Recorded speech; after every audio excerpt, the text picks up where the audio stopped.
So welcome to Jim on Cars. Today we've got a video from the BMW 520. It's a 520d, it's a late 2017 model car that we're out driving today.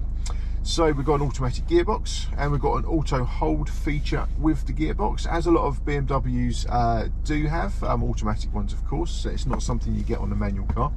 It's an automatic car feature only, plus other makes and models do have auto hold too.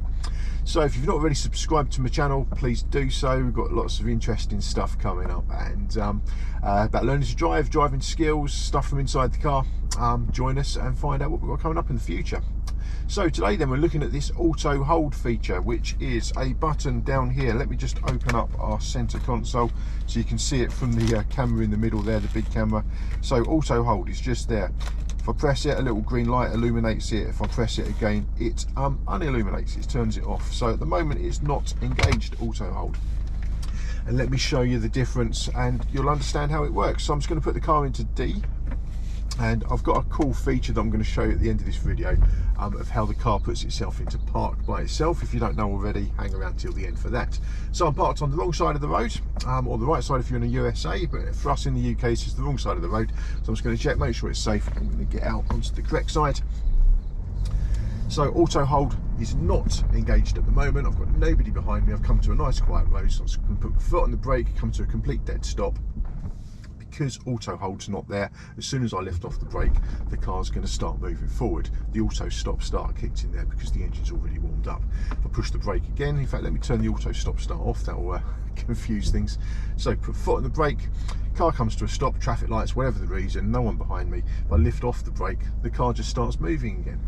So let me just try not to confuse this van driver too much. Let me just now show you what we're going to do. So you can see it there, the auto hold button. I'm going to push that little green light on it. So again, we're all nice and safe, reasonably quiet road. If I lift off the brake, the car doesn't move. The car will now only move if I push the gas pedal a little. I've actually got a car coming up behind me, so I'm just going to signal to them to let them know I'm stopping. So again, I'm going to push the brake. I'm going to come to a complete dead stop. The car comes to a stop, and then I can just lift off the brake and the car just stays stopped for me. Really useful, stop start traffic, slow moving traffic. It's quite a useful feature to have in those situations. And some people that I know drive with the auto hold all the time. It makes the car more drivable for them. I quite like the car creeping along when I'm in D, so I don't engage it all the time, but certainly in slow stop start traffic I will engage it. Nobody behind me again, so let me just show you one more time.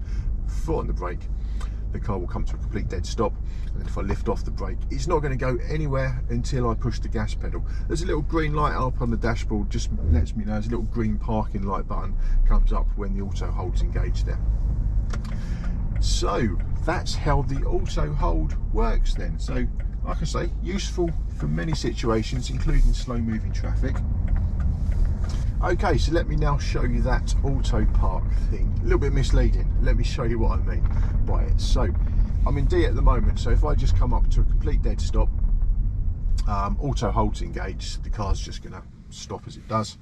So rather than put the car into P for park now, I can just turn the engine off and it'll automatically go into park for me, which is very nice, very useful. Let me just show you a little bit more to that. So again, back into D, auto hold is still engaged. If I'm in the sport side of the gearbox, you know, where you can move up and down through the gears with the paddles or whatever it is you're going to use, then again, if I come to a complete stop, nobody behind me, we can also get that auto park feature working here again. So again, auto hold's engaged. Okay, so car's stopped, everything's stopped. We're on the manual side of the gearbox. If I just stop the engine, it pops back to the normal size of the gearbox, normal side of the gearbox, sorry, and puts itself into park for me. Okay, very useful. Handbrake's automatically on as well, because we had the auto hold there. Okay, so I hope that helps to show you how to use the auto hold, and let us know in the comments. Anything else you want us to put in the next video, let us know and we'll do our best to do that.